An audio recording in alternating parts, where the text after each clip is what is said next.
After watching this video, you'll be able to list key examples of DevOps growth that occurred from 2007 to 2019 and summarize the contributions of key influential people in the growth of DevOps.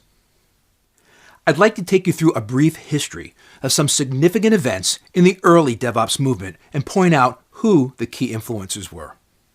DevOps really started in 2007 when Patrick Debois recognized that Dev and Ops weren't working well together.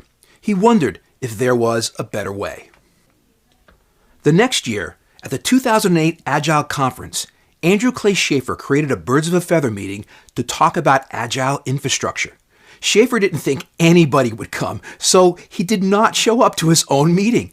Patrick Debois showed up, and Patrick went to looking for Andrew because he wanted to talk about Agile Infrastructure being a solution to get operations to be as agile like the developers were. This is where DevOps got started. Then in 2009, at the Velocity Conference, John Allspaw gave a talk about 10 plus deploys per day, Dev and Ops cooperation at Flickr, and the idea started gaining traction. This talk made people take notice of what was possible by adopting these early DevOps practices. Also in October 2009, Patrick Debois, often called the Father of DevOps, held the first DevOpsDays conference in Ghent, Belgium. It was described as the conference that brings development and operations together. This is where the term DevOps was first used. DevOpsDays is now a local conference held internationally several times a year in different cities. In 2010, Jez Humble and Dave Farley wrote the groundbreaking book called Continuous Delivery that sets out the principles and technical practices that enable rapid, incremental delivery of high-quality, valuable new functionality to users using a technique called continuous delivery. Through automation of the build, deploy, and test process, along with improved collaboration between developers, testers, operations, delivery teams can release changes in a matter of hours, sometimes even minutes, no matter the size of the project or the complexity. This book is over 10 years old, but it still has a lot of great concepts that help change a lot of people's thinking about how to perform software delivery in a continuous fashion. In 2013, Gene Kim, along with Kevin Bear and George Spafford, published The Phoenix Project, a book based on Elijah Goldratt's book, The Goal. The Goal is about a manufacturing plant that is about to go under and what they had to do to bring it back to life. It's a story about lean manufacturing principles. The Phoenix Project is about an information technology shop in a company that's about to go under and what it took to bring it back to life. This story is about applying lean manufacturing principles to software development and delivery. In 2015, Dr. Nicole Forsgren, Gene Kim, and Jez Humble founded a startup called DORA, DevOps Research and Assessment, that produced what are now the largest DevOps studies to date, called the State of DevOps Report. Nicole was the CEO and is an incredible statistician, and through this research, she found that taking an experimental approach to product development can improve your IT and organizational performance, and that high-performing organizations are decisively outperforming their lower-performing peers in terms of throughput. The research shows that undertaking a technology transformation initiative can produce sizable cost savings in any organization.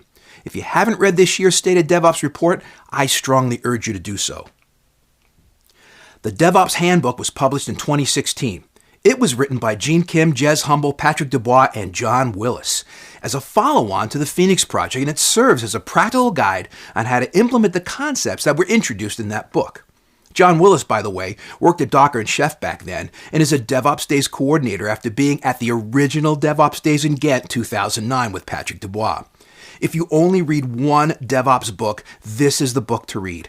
They look at companies that have adopted DevOps and document what did work and what did not work. It's a great read. Over the past 10 years, there have been 40 DevOps Days events in 21 countries, and it's growing.